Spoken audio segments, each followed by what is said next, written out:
અને વિસ્થાપનાના કરારો પર ચર્ચા કરાઈ। મધ્યપ્રદેશ, રાજસ્થાન અને મહારાષ્ટ્ર સાથેના કરારોની વિગત રજૂ કરવામાં આવી। મુખ્યમંત્રી ભૂપેન્દ્રભાઈ પટેલે કેબિનેટને કરારો અંગે અવગત કર્યા। કેબિનેટની બેઠકમાં નર્મદાના પાણીના વહેંચણીને લઈને ચર્ચા કરવામાં આવી છે। નર્મદા ડેમ જે જીવાદોરી સમાન છે। નર્મદા નદીની જો વાત કરવામાં આવે તો મહારાષ્ટ્ર, મધ્યપ્રદેશ, ગુજરાત માટે એ જીવાદોરી સમાન છે અને તેને લઈને જે નર્મદા ડેમ બન્યો તો વિસ્થાપનાના જે કરારો છે તેને લઈને પણ ચર્ચા કરવામાં આવી છે।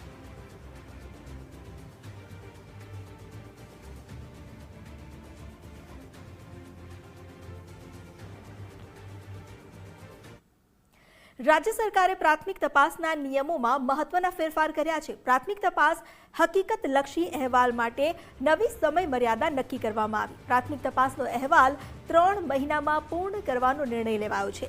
विशेष संजोगोमां सक्षम अधिकारीनी मंजूरीथी समय वधारो मळशे। अहेवाल मळ्याना 1 महीनामां आरोपनामું दाखल करवानी जोगवाई।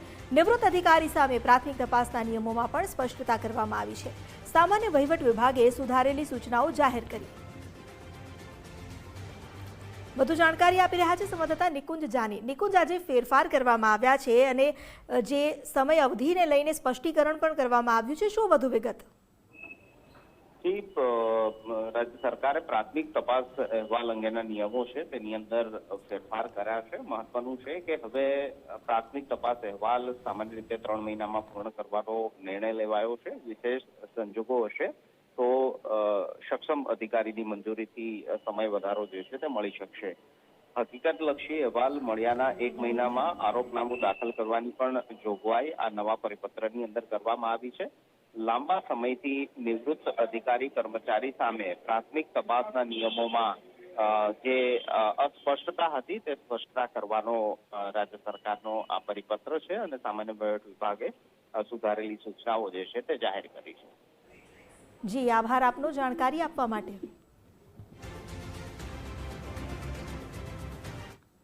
રાજકોટના જંગલેશ્વરમાં ડિમોલેશનનો